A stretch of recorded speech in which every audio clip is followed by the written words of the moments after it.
Didier Lambert, je suis président de l'association E3M, Entraide aux malades de myofasciite à macrophages. Je suis moi-même atteint de cette pathologie depuis fin 99.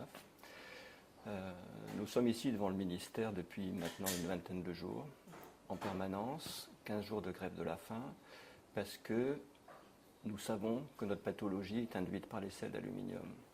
Ces sels d'aluminium, reconnus officiellement neurotoxiques, vont dans le cerveau. Ce sont les travaux de l'unité INSERM d'Henri Mondor à Créteil qui l'ont démontré, et c'est maintenant validé par l'Académie de médecine. À partir du moment où l'on sait que cet aluminium neurotoxique atteint le cerveau, on ne peut pas rester sans rien faire. C'est la raison pour laquelle, depuis plusieurs années, nous agissons.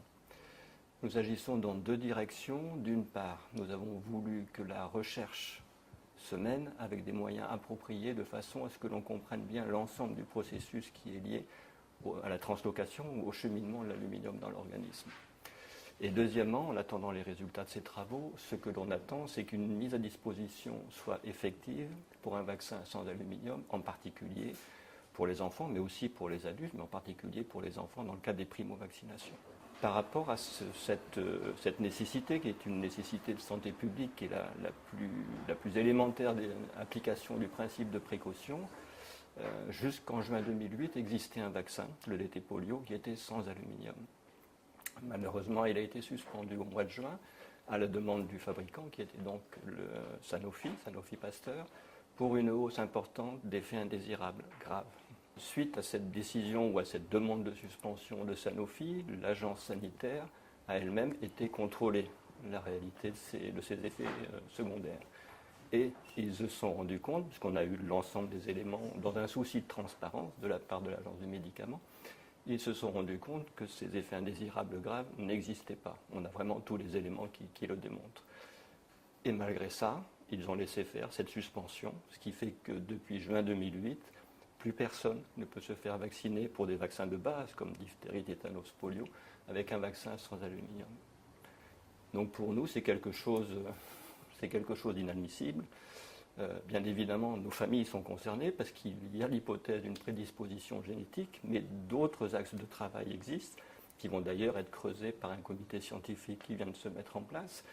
Et des chiffres circulent, comme quoi ce ne serait pas 500 personnes ou 1000 personnes qui seraient concernées par des pathologies induites par ces sels d'aluminium, et notamment la myofasciite à macrophage, mais ça serait quelques centaines de milliers de personnes.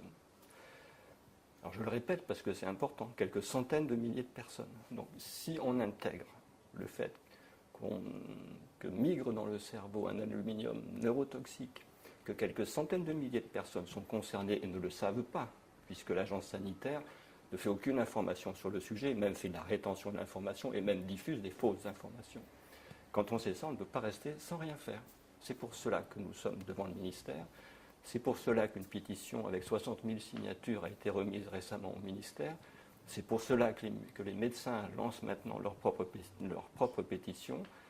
Et en ce qui nous concerne, nous sommes là pour durer. Nous nous installons devant le ministère parce que tout le monde doit bien comprendre ce qui est en jeu, quoi. Ce n'est pas d'abord une position anti-vaccinale. C'est une conviction profonde que c'est l'avenir de nos enfants, l'avenir des jeunes générations, c'est leur santé qui est en jeu.